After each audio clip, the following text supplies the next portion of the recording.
ಪಡೆದಿದ್ದಾರೆ.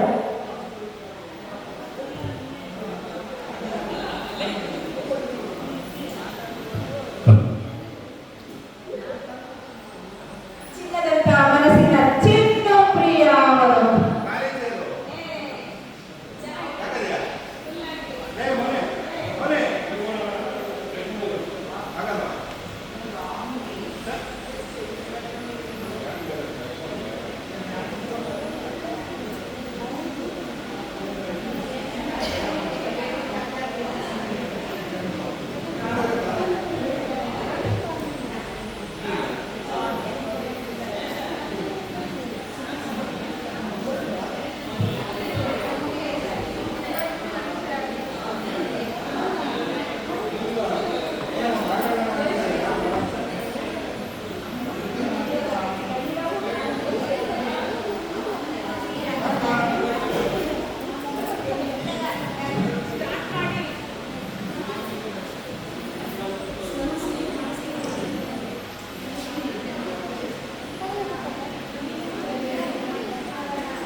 ಈ ದೇಶ ಚೆನ್ನ ಈ ಮಣ್ಣು ಚಿನ್ನ ಎಂದು ನಾಳೆಯಲ್ಲ ಇಂಥ ಅಂದ ಇಂಥ ಚಂದ ನಮ್ಮ ನಾಡಿಗೆ ಸಾಗಿಲ್ಲ.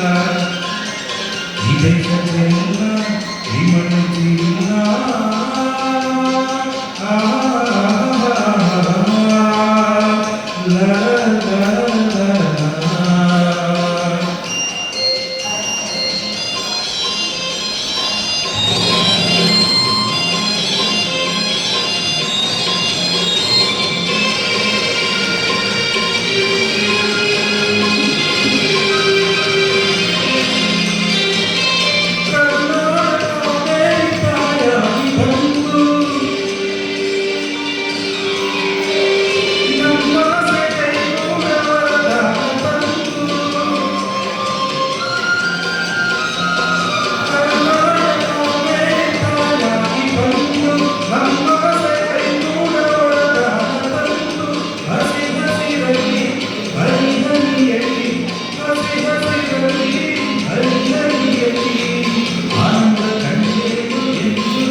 ಗಾಡಿ ಕೊಟ್ಟಿದ್ದಾಯ್ತು, ತಿಂದಿದ್ದಾಯ್ತು. ಈಗ ನಾವು ಜಾತ್ರೆಗೆ ಹೋಗೋಣ. ಜಾತ್ರೆಯಲ್ಲಿ ಇಷ್ಟೊತ್ತು ತಿಂದಿದ್ದನ್ನ ಸ್ವಲ್ಪ ಸುತ್ತಾಡಿ ಜೀರ್ಣ ಮಾಡಿಕೊಂಡು ರಾತ್ರಿ ಊಟಕ್ಕೆ ಸಿದ್ಧರಾಗೋಣ.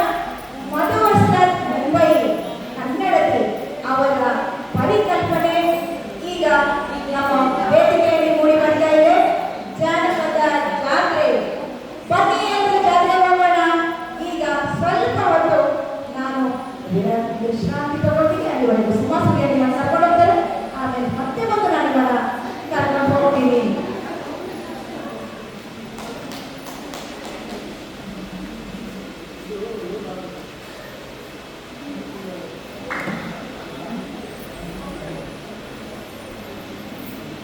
ಜಾನಪದ ಜಾತ್ರೆಯ ಮೊದಲ ತಂಡದಲ್ಲಿ ಭಾಗವಹಿಸಿದವರು ದಯವಿಟ್ಟು ವೇದಿಕೆಯ ಎಡಭಾಗದಲ್ಲಿ ಸೇರಬೇಕಾಗಿ ನನಗೆ.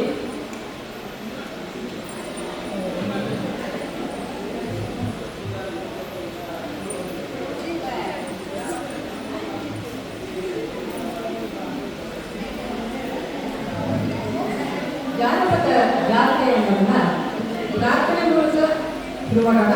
ಅದು ಜಾನಪದ ಕ್ರೀಡೆಯಲ್ಲಿರುವ ಪ್ರಾರ್ಥನೆ ಮೂಲಕ ಶುರು ಮಾಡೋಣ.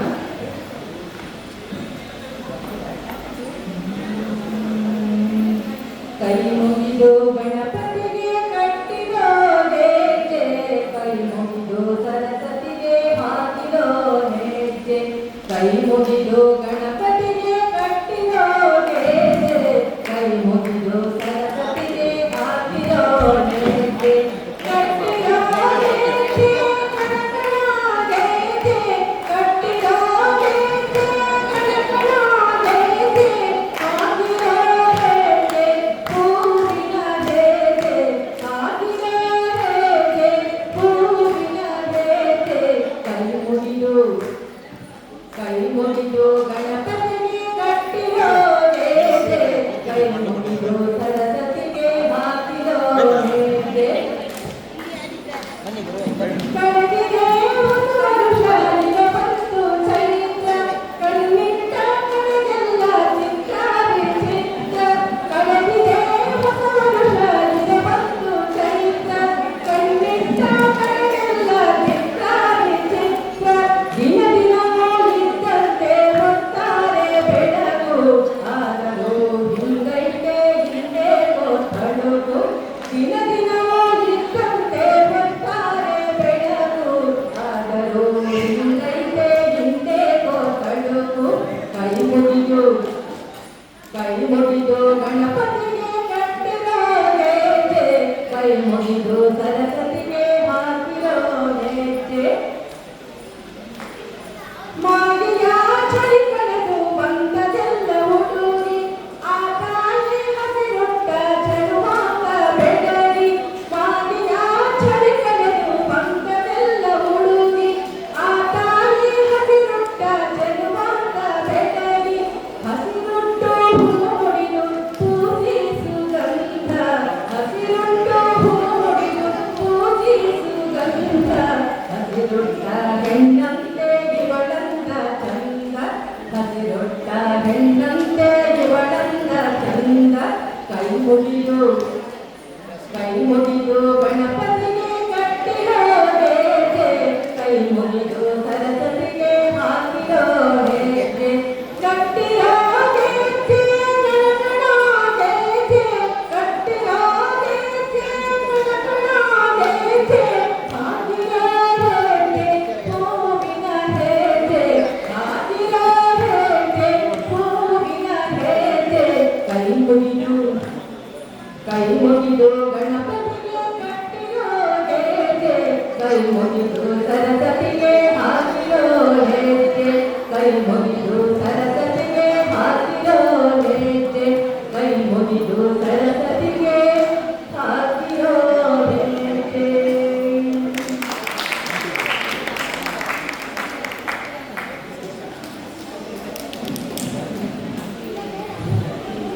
ನೆರೆದಿರುವ ಎಲ್ಲ ನುಡಿ ಬಂಧುಗಳಿಗೆ ಆರಾಧನೆ ನಮಸ್ಕಾರಗಳು.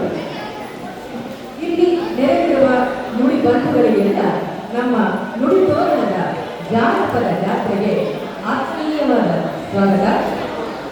ಹೀಗೆ ಕಪ್ಪೆಯಾಗಿ ಸ್ವಾಗತಿಸಿದ್ರೆ ಏನು ಚಂದ ಅಲ್ವಾ? ಇಲ್ಲಿ ನಡೀತಿರೋದು ಜಾನಪದ ಜಾತ್ರೆ. ಜಾತ್ರೆ ಅಂದ್ರೇನೆ ಸಂಭ್ರಮ. ಹಾಗಾಗಿ ಅತ್ಯಂತ ಸಂತೋಷದಿಂದ ನಿಮ್ಮೆಲ್ಲರನ್ನು ಈ ಜಾತ್ರೆಗೆ ಜಾನಪದ ನೃತ್ಯದ ಮೂಲಕ ಸ್ವಾಗತಿಸಲು ಬರ್ತಾ ಇದ್ದಾರೆ ಶ್ರೀ ವೃಷಾಜಿ. ಯಾರೇ ಶ್ರೀ ವೃಷಾಜಿ ಗೊತ್ತಾಗ್ತಾ ಯಾರಿಗಾದ್ರು? ಅದೇ ರೀ ನಮ್ಮ ಬಳಗ ಸುಂದರಿ ಶ್ರೀವಿದ್ಯಾ ಮೃದುಲ ಮುದ್ದು ಶಶಿ ವಸಂತ ಹಾಗೂ ಚೈತನ್ಯದ ಪ್ರತಿರೂಪ ಜೀವಪರಿ. ಬನ್ನಿ ನೋಡೋಣ ಈಗ ಹೀಗೆ ಸ್ವಾಗತ.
ಹಂಗಂತ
ಹೇಗಿತ್ತು ಸ್ವಾಗತ?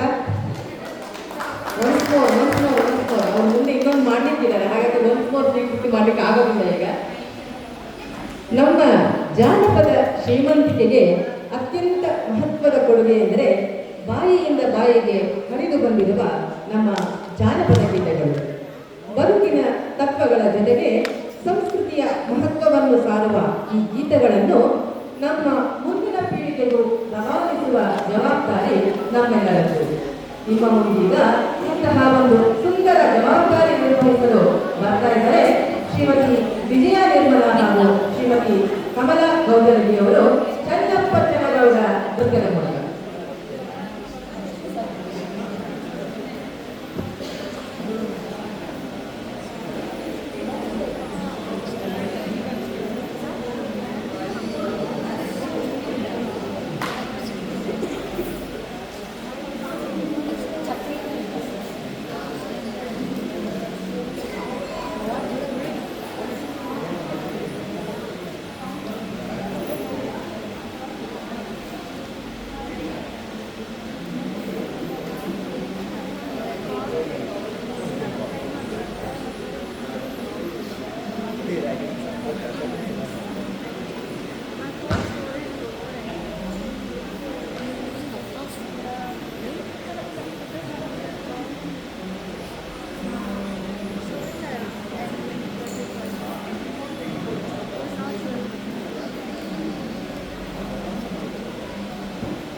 ಧನ್ಯವಾದಗಳು.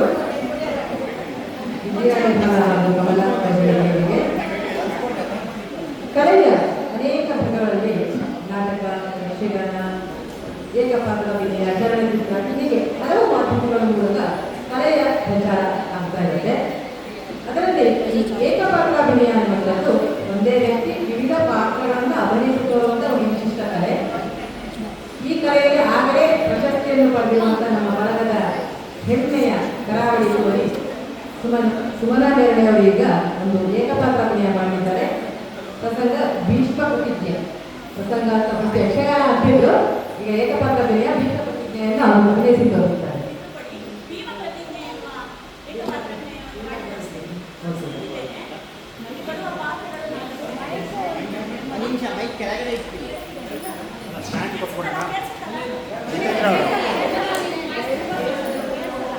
ಜಿತೇಂದ್ರ ಅವ್ರ ಸ್ಟ್ಯಾಂಡ್ ಇದೆಯಲ್ಲ,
ಹೌದಲ್ವಾ? ಪ್ರಕೃತಿಗಿಂತ ಸುಂದರವಾದದ್ದು ಏನಾಗಿದೆಯಾ ಅಂತ ಇಲ್ಲ. ಪ್ರಕೃತಿಯೇ ಪರಮ ಸುಂದರ. ಆ ಸೌಂದರ್ಯದ ಒಡಲಿನ ಮಡಿದ ಮಕ್ಕಳಾಗಿ ನಲಿಯುವ ಅನುಭವವನ್ನು ನಿಮಗೆಲ್ಲರಿಗೂ ನೀಡಲಿಕ್ಕೆ ಜೀವನೋತ್ಸಾಹ ನೃತ್ಯದ ಮೂಲಕ ಜಾನಪದ ಪ್ರಕೃತಿ ಗೀತೆಗಳೊಂದಿಗೆ ನಿಮ್ಮ ಮುಂದೆ ಈಗ ಬರ್ತಾ ಇದ್ದಾರೆ. ಅದೇ ದಿ ಜಿ ತಂಡ. ನೋಡಿ ಆನಂದ.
ಅವರ ಮುಂದಾಸ್ಕೊಂಡು ಕೇಳ್ಕೊತೀನಿ.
ಇಷ್ಟೊಂದು ಒಳ್ಳೆ ಜನಪದ ನೃತ್ಯವನ್ನು ನೋಡಿದ್ವಿ.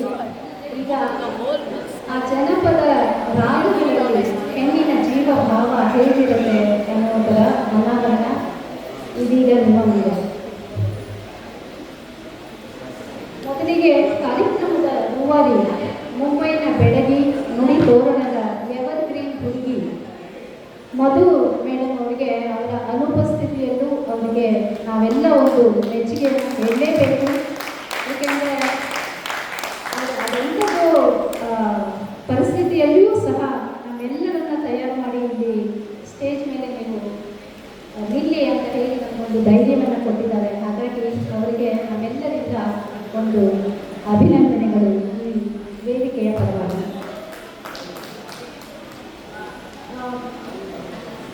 ಸಕಲ ಜೀವ ರಾಶಿಗೂ ಪ್ರಕೃತಿಯೇ ಪ್ರಸವ ಗೃಹ ಅಂತ ಹೇಳ್ತಾರೆ. ನಮ್ಮ ಚೆಲುವೆಯರೆಲ್ಲ ಈಗ ತಾನೇ ಇಲ್ಲಿ ಪ್ರಕೃತಿಯ ಗೃಹದಲ್ಲಿ ವಿವರಿಸಿ ಬಂದದನ್ನು ನೀವೆಲ್ಲ ನೋಡಿದ್ರಿ. ಈಗ ಸಂಸ್ಕೃತಿ ಮತ್ತು ಸಾಹಿತ್ಯಕ್ಕೆ ಮೂಲ ಬೇರಾದಂತಹ ಜನಪದದ ಸೊಗಡಿನಡಿ ನಾವೆಲ್ಲರೂ ಸ್ವಲ್ಪ ಹೊತ್ತು ವಿರಮಿಸೋಣ. ಜನಪದದ ಸೊಗಡನ್ನು ಅನಾವರಣಗೊಳಿಸಲು ನಮ್ಮ ನುಡಿ ಬೆಳಕಿಯರು ತಮ್ಮ ಜನಪದದ ಬೆಳಗಿನೊಂದಿಗೆ ನಿಮ್ಮ ಮುಂದೆ ಬರ್ತಾ ಇದ್ದಾರೆ. ಹಾಗಾದರೆ ವಿಶಿಷ್ಟ ಕಾರ್ಯಕ್ರಮ ಯಾವುದರ ಬಗ್ಗೆ ನೀವೆಲ್ಲ ಈಗಾಗಲೇ ತಿಳ್ಕೊಂಡಿದ್ದೀರಾ. ನಮಗೆಲ್ಲ ತಿಳಿದ ಹಾಗೆ ಜೀವನದ ವಿವಿಧ ಹಂತಗಳು ಬಾಲ್ಯ, ಹರೆಯ, ಪ್ರೌಢ ಮತ್ತು ವೃದ್ಧಾಪ್ಯ ಈ ಎಲ್ಲ ಜೀವಭಾವವನ್ನು ಜನಪದದ ಸೊಗಡಿನಡಿ ಅಭಿವೃದ್ಧಿಸುವ ಒಂದು ಸಣ್ಣ ಪ್ರಯತ್ನವನ್ನು ನಾವೀಗ ಅಭಿನಯ, ಹಾಡು, ವೇಷಭೂಷಣ ಇದೆಲ್ಲದರ ಸಂಗಮನದೊಂದಿಗೆ ಪ್ರಸ್ತುತಪಡಿಸ್ತಾ ಇದ್ದೀವಿ. ಅದೇ ಕಾರ್ಯಕ್ರಮ ಜನಪದ ರಾಗಗಳಲ್ಲಿ ಹೆಣ್ಣಿನ ಜೀವಭಾವ. ಏನಪ್ಪೇ ಎಲ್ಲ ಆರಾಮಿದ್ದೀರಾ? ಯಾಕೆಂದ್ರೆ ಇಷ್ಟೊಂದು ನೃತ್ಯ ನೋಡಿರಲ್ಲ, ಅದಕ್ಕೆ ಕೇಳಿದೆ. ಈ ಪಡಿಸಲೆ ತುಂಬಾ ಆರಾಮಿಲ್ವಾ? ಅಲ್ಲ, ಅದು ಕೊನೆಗೆ ಬಹುಶಃ ಅವರು ಟೈಮ್ ನೋಡ್ಕೊಂಡು ಈಗ ರೂವಾರಿಗಳು ಕೂತಿದ್ದಾರೆ, ಅವರು ಕೊನೆಯಲ್ಲಿ ಸಮಯ ಆದರೆ ಖಂಡಿತ ಮಾಡೋಣ. ಈ ಪಡ್ಸಾಲೆ ತುಂಬ ಬಣ್ಣ ಬಣ್ಣದ ಬೀಸಣಿಗೆ ಹಂಗ ನೀವೆಲ್ಲ ಕೂತಿರೋದು ನೋಡಿ ನಮ್ಮ ಬೆಂಗಳೂರು ಮಂದಿ ಇದೇನಪ್ಪ ಇದು ಕಾಮನ ಪಿಲ್ಲುಗಳು ಒಟ್ಟಿಗೆ ಈ ಭೂಮಿ ಮ್ಯಾಗ ಇಳಿದಾವ ಅಂತ ಮೂಗಿನ ಮೇಲೆ ಬೆಳೆದಿದ್ದು ನೋಡಕತ್ಯಾರ. ಯವ ಎಲ್ಲರೂ ಮನೆಯಾಗ ಹೇಳಿ ಬಂದಿರಲ್ಲ.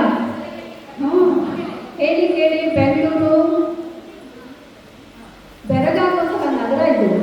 ಹಾಗಾಗಿ ತಳುಕು ಬಳುಕು ತೋರಿಸೋ ಸಡಗರ ಇರಲಿಲ್ಲ ಅವ್ರಿಗೆ, ಅದಕ್ಕೆ ಉಸಾರು ಅಂತ ಹೇಳಿದ್ರು. ಅದಕ್ಕೆ ಈಗ ನಮ್ಮ ಹೆಣ್ಣೈಕಳೆಲ್ಲ ಅದೇನೋ ಶಾಲೆ ತಯಾರಿ ಮಾಡ್ಕೊಂಡು ಬಂದವರು, ಅದೇನು ಹೇಳ್ತಾರೋ ಕೇಳೇ ಬಿಡೋಣ. ಏನಂತೀರಾ? ಜೀವನದ ಮೊದಲ ಹಂತ ಬಾಲ್ಯ ಅಂದ ತಕ್ಷಣಕ್ಕೆ ನಮ್ಮೆಲ್ಲರಿಗೂ ನೆನಪಾಗೋದು ಅಜ್ಜಿ ಮನೆ, ಆ ಊರು, ಆ ಪರಿಸರ, ಸ್ನೇಹಿತರೊಂದಿಗಿನ ಆಟ, ಊಟ, ಅದೆಂಥ ಚಂದದ ದಿನಗಳು ನಾವು ಅನುಭವಿಸಿದ್ವಿ. ಆದರೆ ಈಗಿನ ಮಕ್ಕಳಿಗೆ ಬಹುಶಃ ಇದೆಲ್ಲ ಸಿಗ್ತಾ ಇದೆಯೋ ಇಲ್ಲೋ ಅನ್ನೋಂಥ ಅನುಮಾನ.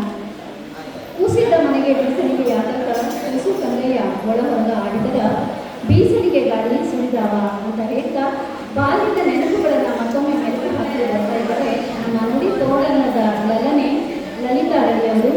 ಬೇರೆ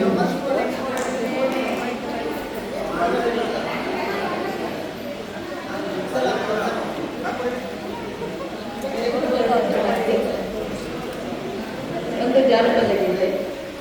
ನಾನು ನೀನು ಕೂಡಿಕೊಂಡು ಮರಳ ಮನೆ ಕಟ್ಟಿಕೊಂಡು, ನಾನು ನೀನು ಕೂಡಿಕೊಂಡು ಮರಳ ಮನೆ ಕಟ್ಟಿಕೊಂಡು, ಮಣ್ಣಾಟ ಆಡಿದ್ದು ನೆನಪೈತೇನ ಗಂಗಿ, ನೆನಪೈತೇನ ನೆನಪೈತೇನ ಸಂಗಿ, ನೆನಪೈತೇನ.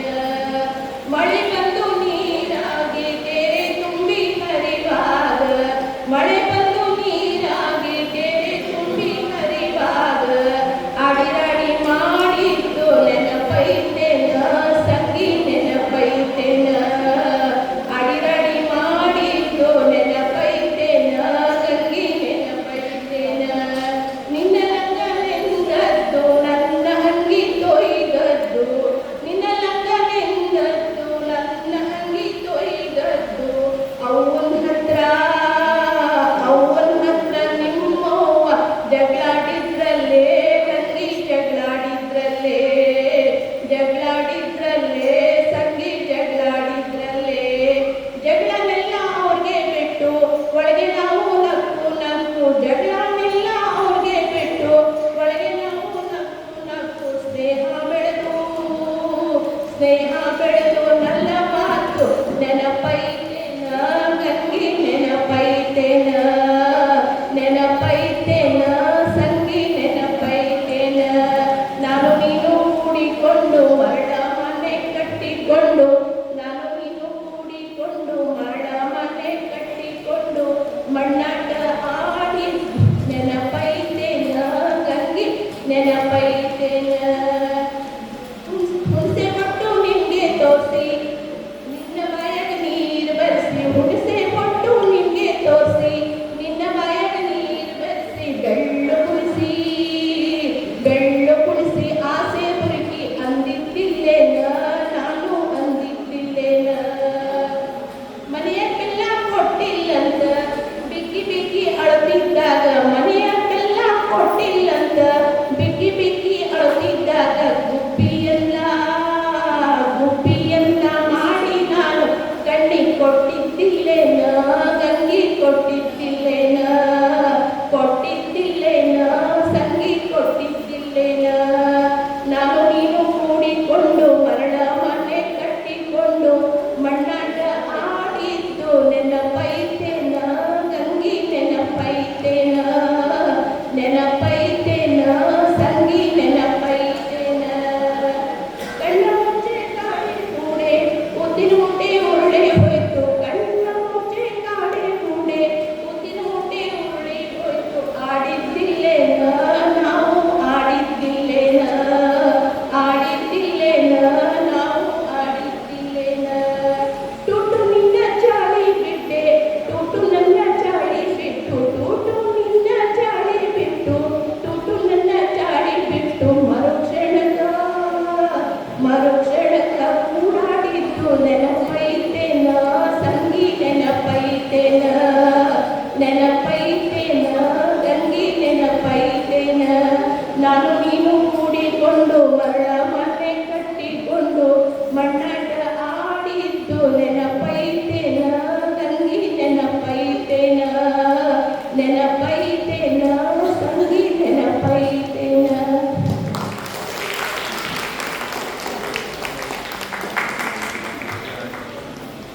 ಈ ನುಡಿ ತೋರಣದ ಚಿಗುರುಗಳು ನಮ್ಮ ಬೆಂಗಳೂರಿನ ಶ್ರೀಮತಿ ಗೀತಾ ಅವರ 9 ಮಕ್ಕಳು, ಚಿನ್ಮಯಿ ಕೃಷ್ಣ ಮತ್ತು ತನ್ಮಯಿ ಕೃಷ್ಣ ಅಂತ ನಮ್ಮೆಲ್ಲರ ಕಡೆಯಿಂದ ಜೋರಾದ ಚಪ್ಪಾಳೆ ಮಕ್ಕಳಿಗೂ ಸಹ ಅವರ ಸಂಸ್ಕಾರಕ್ಕೆ, ಅವರ ಅಭಿನಯಕ್ಕೆ ನಾವೆಲ್ಲರೂ ಬಗೆಹರಿದ್ದೇವೆ.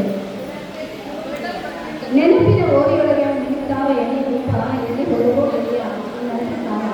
ನಮ್ಮ ಬಾಲ್ಯ ಬಹುಶಃ ನಾವೆಲ್ಲರೂ ನೆನಪಿಸ್ಕೊಂಡಿರ್ಬೋದು. ಮುಂದಿದ್ದು ಬಾಲ್ಯನೂ ಅಲ್ಲ, ಯೌವನನೂ ಅಲ್ಲ, ಎರಡರ ಮಧ್ಯದಿನ ಅವಸ್ಥೆ ಅದು ಕಿಶೋರಾವಸ್ಥೆ.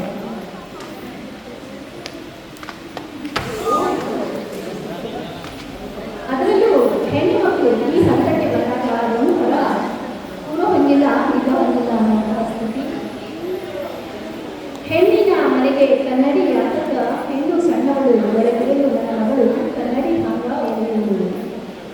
ಹಾಗಾದರೆ ಈ ಕಿಶೋರಾವಸ್ಥೆಯ ಆ ರೀತಿ ಹೇಗಿರುತ್ತೆ ನಮ್ಮ ರಮ್ಯಕ್ಕನ ಕಲ್ಯಾಣ ಈಗ ಕೇಳೋಣ.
ಈಗ ಶಿವಮೊಗ್ಗದಿಂದ ನಮ್ಮ ಸರೋಜಮ್ಮ ಅವರು ಬಂದಾಗ ಯಾಕೆ ಅದೇ ಮೈಯೊಳಗಿನ ಕಬ್ಬು ಹೆಂಗಿದೆ ಅಂತ ಹೇಳಿದ್ರು.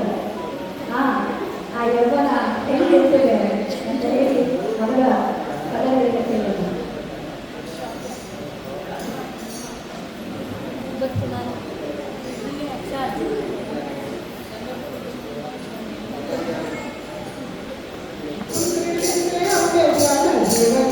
ಸಮಾಧಾನ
ಈ ಹೆಣ್ಮಕ್ಳ ಹಿಂಗ ನೋಡ್ರಿ ಗಂಟೆ ಹುಲ್ಲಲ್ಲ ಎಷ್ಟು ಬೇಗ ಬೆಳೆದಿರ್ತಾರ. ಹೀಗೆ ಬೆಳೆದ ಹೆಣ್ಮಕ್ಳಿಗೆ ಹಾಲು ತಿನ್ನಲು ಸೋಮನೆ ಹಾಡು. ಈಗ ನಮ್ಮ ಆಶೀರ್ವಾದ ಬರ್ತಾರೆ ಸೋಮನ ಹಾಡು ಸದಾ ಹಾಡಕ್ಕೆ ಅಂತ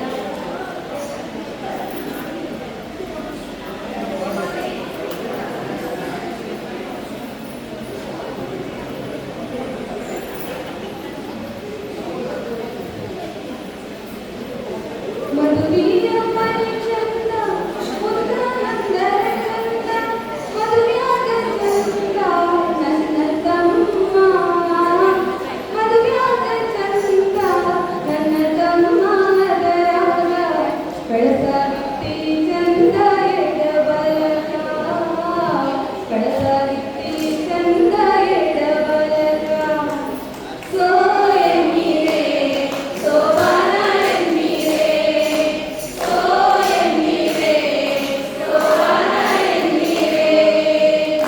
ಕಲ್ಲವ್ವ ಮಾತಾಯಿ ಮೆಲ್ಲವರಾಗಿಯ ಜಲ್ಲು ಜಲ್ಲಾನೆ ಮುದುರವ್ವ ಜಲ್ಲು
ನೋಡಮ್ಮ.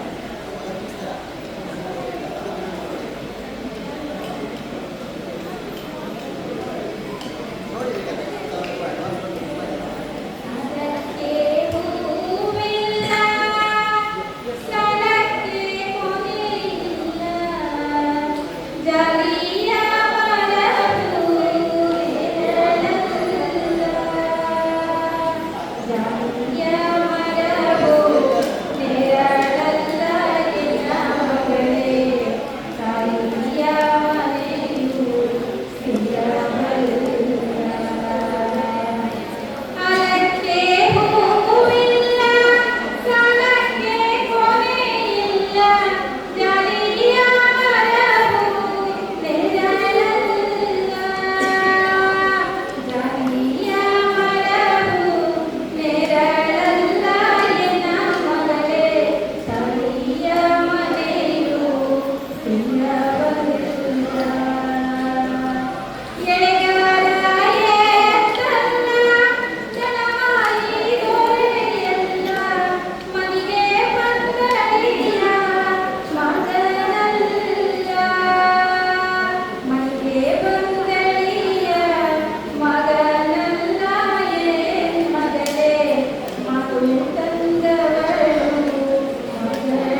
ಜೊತೆಗೆ ತಾಯಿ ಚೀರಿದ ನೋವಿನ ಕೂಗು ಜೋಗುಳವಾಗಿ ಕಂದನ ಕಿವಿಯಲ್ಲಿ ಹಾಡಿದಾಗ ಅದೆಂಥ ಆನಂದ ಆ ತಾಯಿಗೆ.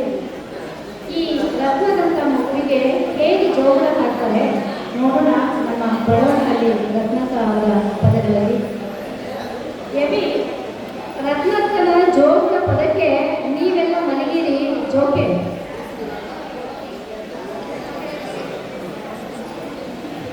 ಮಧು ಮಾತ್ರ ಮದುವೆ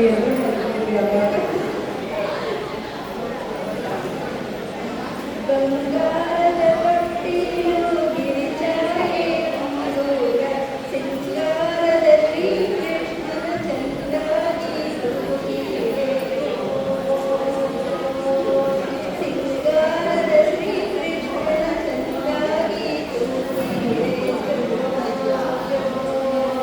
ಕಂದಿನ ಮಠದ ಮಿಂಚನ್ನೇ ಇಟ್ಟುಕೊಂಡು ತೇಡಿ ಹಚ್ಚಿದರೆ ಬೇಡಿ ನಗುತ್ತಾ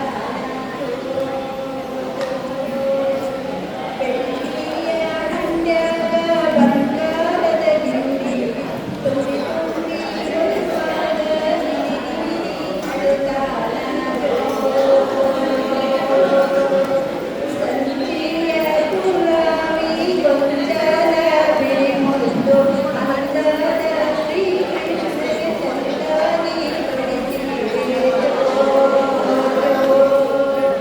ನಂದಯ್ಯ ಶಾಕುಂಬಿ ಎಸರು ನಾಗಮೂರಿ ಬಂಗಾರದ ಶ್ರೀಕೃಷ್ಣಗೆ ಚಂದಾಗಿ ತೊಡಿಸಿದೆ.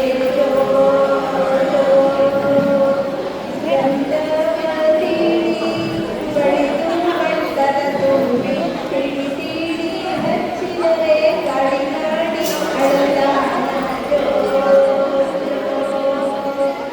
ನೆರೆದ ನೀರ ಹಾಕಿ ಸೂರ್ಯ ಚಂದ್ರನ ತೋಡಿ ಅದರಿಂದ ಬೇಡಿ ಚೀರಾಡಿ ಅಳುತ್ತಾಳ ಕರೆದು ಬಂದೆನು ತಾಯಿ ತೆರೆದು ನಿಂದರು ತಾಯಿ ಪುರುಷಾನ ತೊಟ್ಟಿಲಿಡಿದು ದೇವಕಿಯು ತೂಗ್ಯಾಳ ದೇವಕಿಯು ತೂಗ್ಯಾಳ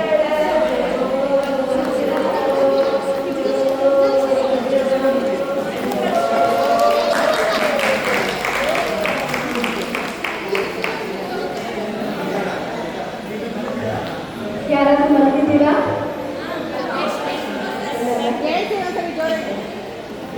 ಇದುವರೆಗೂ ನಾವು ಜೀವನದ ಎಲ್ಲ ಹಂತಗಳನ್ನು ನೋಡಿದ್ವಿ. ಕೊನೆಯ ಹಂತ ವೃದ್ಧಾಪ್ಯ. ಈ ಮಟ್ಟಕ್ಕಂತೂ ನಾವೆಲ್ಲರೂ ಧನ್ಯ ಅಂತಾನೆ ಹೇಳ್ಬೋದು. ಮುಡಿ ತೋರಣ ಬಳಗದ ಅದೆಷ್ಟೋ ಹಿರಿಯರು ಇಲ್ಲಿವರೆಗೆ ಸಾಗಿ ಬಂದಿದ್ದನ್ನ ಕಂಡು ಕೇಳಿ ಒಂದಷ್ಟು ಅರ್ಥದಾಯಿತು. ಅನಸೂಯಮ್ಮ ಅವರನ್ನು ನಾವಿಲ್ಲಿ ವೃದ್ಧಾಪ್ಯದ ಬಗ್ಗೆ ಮಾತಾಡಲಿಕ್ಕೆ ಕರೆದಿದ್ವಿ. ಆದರೆ ಅವರು ಬೇಡ, ನನ್ನ ಆಶೀರ್ವಾದ ನಿಮ್ಮೆಲ್ಲರ ಮೇಲೆ ಇದೆ ಅಂತ ಹೇಳ್ತಾ ಇದ್ದಾರೆ. ಇದರೊಂದಿಗೆ ಎಲ್ಲ ಹಿರಿಯರ ಆಶೀರ್ವಾದದೊಂದಿಗೆ ಜನಪದದ ಈ ಕಾರ್ಯಕ್ರಮವನ್ನು ಈ ಹಂತವನ್ನೆಲ್ಲ ಮುಗಿಸ್ತಾ ಇದ್ದೀವಿ. ನಮಸ್ಕಾರ.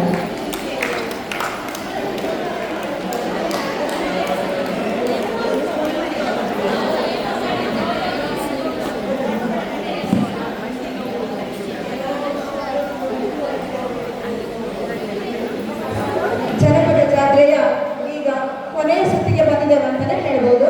ಜಾತ್ರೆಯಲ್ಲಿ ಸುತ್ತಾಡಿ ಈಗ ಸೀದಾ ನಮ್ಮ ಭಾರತ ದೇಶ ವಿವಿಧತೆಯಲ್ಲಿ ಏಕತೆಯನ್ನ ತೋರುವ ದೇಶ ಅಂತ ಹೇಳ್ತೀವಿ. ನಮ್ಮ ಕರ್ನಾಟಕವನ್ನ ನಾವು ಒಂದು ರೀತಿ ಮಿನಿ ಭಾರತ ಅಂತಲೇ ಹೇಳ್ಬೋದು.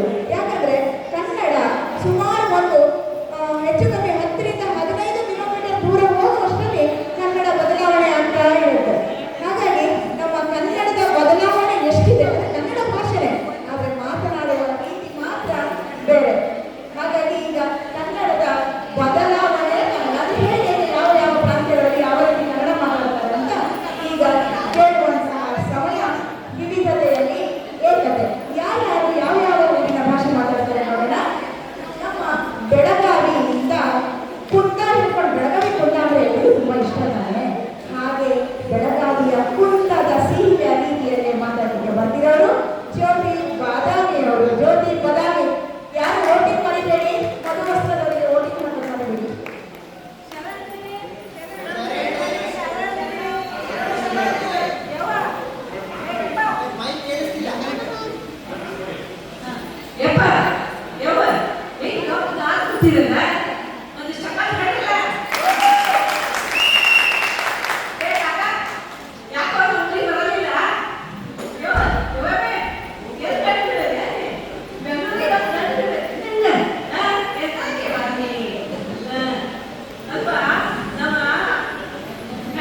ಎಂತ ನೋಡಿ ನಿಂಗೆ ನಿಂಗೆ ಅವಾಗಿಂದ ಹೇಳ್ತಾ ಇದ್ದೆ ನಾನು, ನೀವು ಪೇಟೆ ತಿಂಡಿ ಒಳ್ಳೇದಲ್ಲ, ತಿನ್ನಡ ತಿನ್ನಡ, ಎಷ್ಟು ಸಲ ಹೇಳ್ತಿದ್ಯಪ್ಪ ನೀನು, ನಿಮ್ಗೆ ಎಷ್ಟು ಸಲ ಹೇಳೋದು ನಾನು, ನೀನು ಮನೇಲಿ ನಾ ಇಂಥ ಮಾಡ್ಕೊಡ್ತೆ ಅದನ್ನೇ ತಿನ್ನು, ಚಲೋ ಒಳ್ಳೆ ರೀತಿಯಿಂದ ಶುದ್ಧ ಆಹಾರ ಮಾಡ್ಕೊಡ್ತೀನಿ ನಾನು ನಿಮಗೆ, ಅದೇ ಥರ ತಿನ್ನು ನೀನು ಹೌದಾ?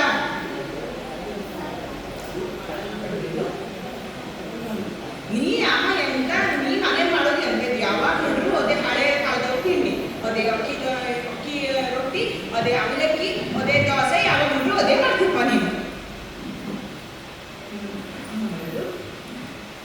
ಹಂಗಲ್ಲದೆ ನೀ ಹಳೆ ಕಾಲದವ್ರನ್ನೆಲ್ಲ ಹಾಗೆಲ್ಲ ಹೀಯಾಡ್ಸ್ದಾಗ, ಹಳೆ ಕಾಲದವ್ರು ಏನೇ ಮಾಡಿದ್ರು ಅದರಲ್ಲಿ ಒಳ್ಳೇದಿತ್ತು, ತಿಳ್ಕೊಂಬಂಥದ್ದು ಎಲ್ಲದೂ ಇತ್ತು ಅದರಲ್ಲಿ. ಹಳೆ ಕಾಲದವ್ರು ಸುಮ್ಮನೆ ಯಾವ್ದಾದ್ರು ಏನೇನಾದ್ರು ಹೇಳ್ತಿಲ್ಲ, ಅವ್ರು ಪ್ರತಿಯೊಂದು ಏನೇ ಮಾಡಿದ್ರು, ಏನೇ ಒಂದು ಸಂಪ್ರದಾಯ ನಿಷ್ಠೆ ನೇಮ ಎಂತ ಮಾಡಿದ್ರು, ಉಡುಗೆ ತೊಡುಗೆ ಆಹಾರ ಪದ್ಧತಿ ಎಂತಲೇ ಮಾಡಿದ್ರು, ಅದರಲ್ಲೊಂದು ಅರ್ಥ ಇತ್ತು, ಅದು ಸಮಾಜಕ್ಕೆ ಒಳ್ಳೇದಪ್ಪಂಥದ್ದು, ಆರೋಗ್ಯಕ್ಕೆ ಒಳ್ಳೇದಪ್ಪಂಥದ್ದು, ಇಂಥದೆಲ್ಲ ಯೋಚನೆ ಮಾಡಿ ಹೇಳ್ತಾವೆ. ಅದು ತಿಳ್ಕೊಂಬು ಯೋಗ್ಯತೆ ಈಗಿನ ಮಕ್ಕಳು ಇತ್ತು. ಈಗಿನ ಮಕ್ಕಳು ಒಂದು ತಿಳ್ಕೊಂಬು ಒಂದು ಮನಸ್ಸು ಇರ್ತಿಲ್ಲ, ಓಕೆ ತಿಳ್ಕೊಂಬು ತಾಳ್ಮೆನೂ ಇರ್ತಿಲ್ಲ, ನಾವೇನಾಯ್ತು ಬುದ್ಧಿ ಹೇಳಿದ್ರೆ ತಿಳ್ಕೊಂಬು ತಾಳ್ಮೆನೂ ಇರ್ತಿಲ್ಲ ಅವಕ್ಕೆ. ಆದ್ರೆ ತಂಗಿ ನಿಂಗೆ ಮನೆಯನ್ನಾಯ್ತು ಮಾಡ್ಕೊಂಡ ಈಗ ಎಂತ ತಿಂಡಿ ಮಾಡ್ತೀಯಮ್ಮ ಹಂಗಾರೆ? ನನಗೆ ಪೇಟೆ ತಿಂಡಿ ತಿನ್ನೋರು ಆಸೆ ಆಗ್ತಾರೆ, ಎಲ್ಲರೂ ತಿಂತಾರೆ, ನನ್ನ ಸಂಗಡಿಗರೆಲ್ಲ ತಿಂತು, ನಾವೊಬ್ಬ ಬರೀ ನೀ ಮಾಡ್ಕೊಡೋ ತಿಂಡಿನೇ ತಿಂತ ಕುತ್ಕೊಳ್ಳೋ ಹಂಗಾರೆ. ಹಂಗಲ್ಲ ತಂಗಿ, ಕೇಳು ನೀನು. ಈಗ ಹಳೆ ಕಾಲದವು ಮನೆ